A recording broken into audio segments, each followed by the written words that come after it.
Donc, comme je disais, une troisième partie où on va aborder le traitement des déchets non dangereux non inertes en Auvergne-Rhône-Alpes avec un focus sur la valorisation organique. Donc, on va parler de compostage et de méthanisation.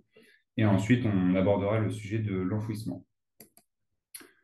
Donc, avant d'aborder ces deux sujets, un premier focus sur les tonnages de DAE. Donc là, on se disait que c'était intéressant pour faire le parallèle avec les tonnages de DMA de vous présenter cette slide. Comme le disait Marianne en début de webinaire, en 2022, les déchets d'activité économique, donc sur un périmètre non dangereux, non inerte, ça représente 2,75 millions de tonnes, donc qui sont passées sur des installations de tri ou traitement de déchets en Auvergne-Rhône-Alpes. Donc sur le graphe de gauche, vous retrouvez en fait les tonnages par type d'installation. Donc par exemple, le gros carré jaune, ça représente les déchets qui sont passés par un centre de tri. Le tonnage passé par ces installations est de quasiment 2 millions de tonnes en 2022. Donc ça représente environ 71% du total qu'on observe dans le cadre de l'observatoire, sachant qu'il y a en 2022 341 installations de traitement qui nous ont déclaré des tonnages. Si on s'intéresse maintenant à ce que représente la part des tonnages qui vont directement en incinération, donc que ce soit avec ou sans valorisation énergétique, en cimenterie ou en enfouissement, donc on est quasi à 10%, puisque c'est 9,5% des DAE qui vont directement dans ce type d'installation. Tu peux passer là-dessus. Sur cette slide, donc là, on revient cette fois-ci sur les DMA. Alors, je le précise également, on est sur un périmètre non dangereux, non inerte. Donc, les premiers chiffres sur les DMA, les 4,29 millions de tonnes, c'était l'ensemble des DMA. Là, on est bien sur un périmètre non dangereux, non inerte. Donc, vous pouvez voir qu'en 2022, ça représente 3,8 millions de tonnes sur le total de 4,29. Et donc, on s'aperçoit au niveau des taux de valorisation. Donc, la valorisation organique, ça représente 13% des déchets, des DMA collectés par le service public de gestion des déchets en 2022, 35% pour la valorisation matière, 33% pour la valorisation énergétique, et enfin le traitement résiduel. Donc, nous, ce qu'on met derrière le traitement résiduel, ce sont les déchets qui vont aller en incinération sans valorisation et en enfouissement. Donc, ça représente 19% des 3,8 millions de tonnes en 2022. Donc, concernant la valorisation matière et organique en 2022, donc le total 48%, c'est plus 6 points par rapport à 2015 et par rapport à 2019, c'est relativement stable. Sur le résiduel, donc on voit que c'est stable également depuis 2020. Par contre, on constate une baisse quand même assez importante depuis 2015, puisqu'on est passé de 27%, donc la partie rouge sur la barre de gauche, à 19% en 2022. Donc là, on constate une baisse de 8 points sur tout ce qui va être incinéré sans valorisation et en enfouissement. Donc pour faire le lien avec les objectifs qui sont fixés dans le SRADET, donc les objectifs, c'est d'atteindre un taux de valorisation matière et organique des DNDNI de 65% en 2025 et de 70% en 2031. Donc 2022, 48% sur les DMA NDNI. On voit qu'il y a encore voilà, un gap assez important pour pouvoir atteindre ces objectifs. Et donc, je passe la parole à Agnès sur les coûts traitement pour les OMR. Voilà, ici, vous avez cette fois-ci en euros par tonne les coûts moyens selon les principales filières de traitement pour les ordures ménagères, à savoir les stockages, l'incinération et le TMB. Donc, en fait, sur la première ligne, vous avez les coûts pour la région Auvergne-Rhône-Alpes. Sur le stockage, on est à 127 euros par tonne. TGAP comprise à chaque fois. Sur l'incinération, on est aussi à 127 euros par tonne. Donc, en fait, c'est la première année où on a des coûts similaires entre stockage et incinération. Et sur le TMB, sur la région, on est en moyenne à 204 euros la tonne. À titre d'indication, je vous ai mis dans le tableau juste en dessous et en orange foncé les coûts à l'échelle nationale. Donc, on voit que sur le stockage 126-127, c'est à peu près les mêmes bases. Pour l'incinération également. Et par contre, après, pour le TMB, ben, on voit qu'il y a des différences, puisque à l'échelle nationale, on distingue tout ce qui est TMB compostage du TMB méthanisation. Et là, on oscille entre les filières de traitement entre 156 et 213 euros par tonne. Voilà. Euh, les conclusions en dessous, elles sont un petit peu présentées. C'est vrai que stockage incinération, c'est à peu près le même coût en moyenne. Par contre, il y a un décrochage avec les TMB et la TGAP est comprise dedans. Les coûts des mâches fer, je vois les coûts des mâches fer en incinération sont intégrés dans ce coût moyenné d'incinération, puisque tout ce qu'on appelle traitement secondaire dans la matrice, c'est-à-dire que les résidus, on va dire, de l'incinération, donc le lithium, sont réagglomérés avec le coût de l'incinération pour en faire un coût primaire. Donc, c'est-à-dire qu'ils sont bien dedans. Oui, TGAP comprise pour l'enfouissement. Il y a pas mal de questions dans le chat. On vous propose de poursuivre et il y aura juste un dernier temps d'échange à l'issue de cette partie. On pourra répondre à l'ensemble des questions. Donc sur la partie valorisation organique, donc tout d'abord les chiffres sur le compostage. Donc sur le graphique de gauche, vous avez les tonnages de déchets traités en plateforme de compostage en 2022 par grande catégorie. Donc on voit que ce qui représente la grande majorité, ou en tout cas une bonne moitié des déchets compostés en 2022, ce sont des déchets verts. Et ensuite, la deuxième grande partie, donc ce qui est en rose, ça va être des bouts de steppe essentiellement. Ensuite, on a également une partie bois, donc ça va être essentiellement en fait du bois broyé qui va être composté. Et enfin, si on s'intéresse spécifiquement aux déchets alimentaires, donc c'est la partie grise en bas à gauche, donc 21 776 tonnes qui ont été compostées sur les plateformes de compostage en Auvergne-Rhône-Alpes en 2022. Donc, au niveau du tonnage global, ça représente 774 000 tonnes en 2022 et c'est un chiffre qui est relativement stable depuis 2019. Si maintenant on s'intéresse à la provenance des biodéchets spécifiquement, donc on s'aperçoit pour les déchets verts que la grande majorité, puisque 77%, vous pouvez le voir dans le tableau en bas à droite, des déchets verts compostés en 2022 proviennent des DMA. Le reste est essentiellement en provenance des déchets d'activité économique. Concernant les déchets alimentaires, donc là, on a 37% qui proviennent des DMA et 63% des DAE.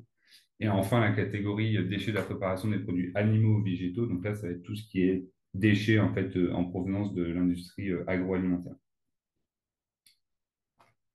Si maintenant on regarde la méthanisation, merci. Donc sur la méthanisation, donc en 2022, il y a 126 méthaniseurs qui ont été enquêtés, qui ont répondu à l'enquête. Donc c'est plus 31 installations par rapport à 2020. Parmi ces méthaniseurs, donc on compte 92 méthaniseurs territoriaux et agricoles. Le reste des méthaniseurs, ça va être des méthaniseurs affiliés à une station d'épuration ou des méthaniseurs industriels. Donc, en tout, ça représente 974 000 tonnes de déchets traités en 2022. Et donc là, on remarque une forte augmentation depuis 2020, puisque ça a augmenté de 72%. Et c'est essentiellement lié au nombre en fait, d'unités de méthanisation qui est croissant, donc plus 31, comme je disais, entre 2020 et 2022. Si on regarde dans le détail, donc sur le graphique de gauche, donc vous retrouvez ce tonnage global par grande catégorie de déchets. Donc là aussi, on voit que un peu plus de la moitié de ces déchets, ça concerne en fait des effluents d'élevage, donc un peu plus de 550 000 tonnes. Ensuite, la deuxième grande partie, c'est des ensilages de végétaux, donc un peu plus de 200 000 tonnes. Et là, les biodéchets, donc c'est la partie vert, la plus petite partie vert en haut du graphique, donc un peu plus de 35 000 tonnes en 2022. Donc je précise, c'est biodéchets hors déchets verts. Donc on va être essentiellement sur des déchets alimentaires. Si maintenant on regarde le tableau, donc sur le zoom sur la provenance de ces biodéchets, concernant les biodéchets, donc hors déchets verts, on voit que c'est à peu près égal entre les DMA et les DAE, donc 35% pour les qui proviennent des DMA et 29% qui proviennent des DAE. Une part d'inconnu, on n'a pas, voilà, dans le cadre des déclarations, lors des enquêtes, on n'a pas réussi à remonter à l'origine de ces flux. Et enfin, concernant les déchets de l'IA, bon, bah, c'est 100% DAE. Et pour les huiles et matières grasses alimentaires, c'est également quasiment 100% en provenance des DAE, avec vraiment une très très infime partie en provenance des DM. Donc voilà pour cette partie sur les installations de type valorisation organique. On vous propose maintenant d'aborder le sujet de l'enfouissement avec un premier sondage. Donc je vais vous lancer le sondage. Donc, en 2022, quel est le tonnage enfoui dans les installations de stockage en Auvergne-Rhône-Alpes, sachant qu'on est sur un périmètre non dangereux non linéaire toujours. Donc, voilà, donc on vous laisse 1 ou 2 minutes pour répondre à cette question avant de vous donner la bonne réponse.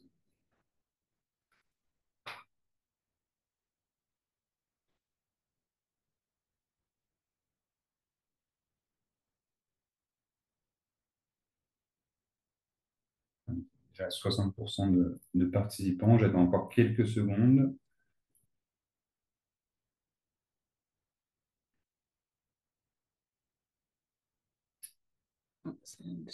Ouais, ça, le nombre de réponses augmente plus, donc je vais mettre fin au sondage. Ah, si, c'est encore, voilà, encore deux. Hop. Je vais mettre fin au sondage. Et donc, on voit que c'est assez serré, notamment entre le 1,7 million de tonnes et le 1,5 million de tonnes. Et donc, la bonne réponse, c'est 1,5 million de tonnes de déchets enfouis en 2022. Le 1,7, en fait, ça correspond, alors c'est un chiffre arrondi, c'était 1,66, mais c'est le chiffre 2021.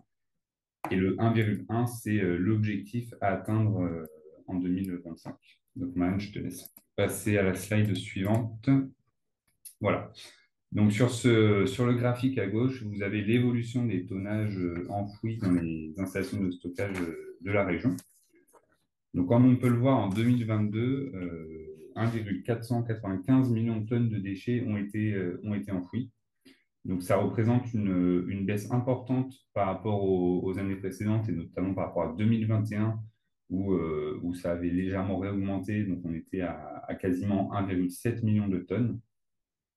Et donc, l'objectif fixé dans le SRADET de diminution de 50% des déchets enfouis entre 2010 et 2025. Donc, l'objectif d'atteindre 1,1 million de tonnes en 2025. Par rapport à 2010, on était à 2,2 millions de tonnes. Donc, pour atteindre cet objectif, il faut encore réduire de quasiment 400 000 tonnes les déchets enfouis entre 2022 et 2025. Si on regarde maintenant l'origine de ces déchets enfouis, donc dans le tableau en bas à droite, quasiment la moitié, 46%, sont des déchets en provenance des DMA, avec une partie importante notamment d'OMR et une partie également de refus de tri, donc issus des centres de tri. Ensuite, 35% en provenance des déchets d'activité économique, donc là une grosse partie également de refus de tri. Et enfin, 19% où là, voilà, on a mis une catégorie mixte parce que, encore une fois, on n'a pas réussi à remonter à l'origine de ces flux. Et notamment 14% qui sont des refus de tri, donc issus en fait de centres de tri qui traitent à la fois des DMA et des DAE. Si maintenant on fait un focus donc, sur les déchets issus des DMA enfouis, donc en 2022, un peu plus de 721 000 tonnes de DMA ont été enfouies dans les ISBND. Donc, c'est par rapport à l'objectif de la loi AGEC, pardon, d'enfouir un maximum 10% des DMA sur l'ensemble des DMA en 2035. Donc, il y a encore un gap de 7% pour atteindre cet objectif en 2035. Et on voit que voilà, ça avait un petit peu baissé entre 2019 et 2020, on avait perdu 2%. Et depuis 2020, c'est un taux qui stagne. Donc voilà, donc il y a également là aussi encore un effort à faire pour pouvoir atteindre cet objectif dès 2035. Et Marianne, je te laisse la parole pour la suite. Ouais. Donc là, on arrive sur la fin de la partie chiffrée de ce webinaire et on vous propose pour finir d'avoir une slide qui récapitule les grands objectifs et où on en est en 2022. Et le temps d'échange interviendra, le dernier temps d'échange de ce webinaire interviendra juste après cette slide et nous aurons ensuite quelques actualités à vous présenter pour terminer. Donc, si on commence par les objectifs donc, qui sont notés tout en haut de cette diapositive, on a vu que le SRADET fixait une baisse de moins 12% de DMA par habitant entre 2015 et 2031, donc ça représente moins 50 kg par habitant. Et en 2022, on note une baisse de moins de 4% de DMA par habitant par rapport à 2015. Donc ça représente moins 18 kg. Donc on est sur la bonne tendance, on est sur une baisse, mais pour atteindre l'objectif en 2031, il va falloir voilà, accentuer cette baisse parce on doit encore perdre 32 kg par habitant. Concernant la tarification incitative, le SRADET fixe d'atteindre en 2025, donc 2025 c'est demain, 36% de la population régionale couverte par la tarification incitative. Et là, en 2022, Martin vous a présenté qu'on était à 6,8%, et c'est un taux qui stagne depuis quelques années. Donc sur cet objectif-là, vraisemblablement, on ne l'atteindra pas. Il y a vraiment voilà, des démarches à engager sur cette mise en place de la tarification incitative pour tendre vers l'objectif que le SRADET propose. Voilà, sachant qu'au niveau national, on n'est effectivement pas les pires, mais on n'est effectivement pas les meilleurs non plus. Pour la mise en place du tri à la source qu'impose la loi AGEC donc en début 2024 pour cette échéance. La loi AGEC imposait 100% de la population régionale disposant d'une solution de tri à la source des biodéchets. Et on a vu qu'en 2022, seulement 15% de la population d'Auvergne-Rhône-Alpes est couverte par une collecte de biodéchets et 13% de la population d'Auvergne-Rhône-Alpes utilise un équipement distribué par la collectivité. Voilà. Donc, on a, comme je le disais sur cette partie, des démarches qui ont bien été engagées, mais il y a encore pas mal à faire pour atteindre l'objectif de la loi AGEC. Sur l'enfouissement, le SRADET fixe une réduction de 50% des déchets enfouis non dangereux non inertes en 2025 par rapport à 2010. Et là, on est pour cet objectif sur la bonne tendance. On a perdu en 2022 32% par rapport à 2010. Donc voilà, on est sur une baisse, on est sur une bonne tendance. Mais comme pour les DMA, c'est une tendance à accentuer pour pouvoir atteindre l'objectif. Un objectif qui est pour l'enfouissement en 2025. Donc encore une fois, c'est comme pour l'ATI, c'est très proche en termes de date.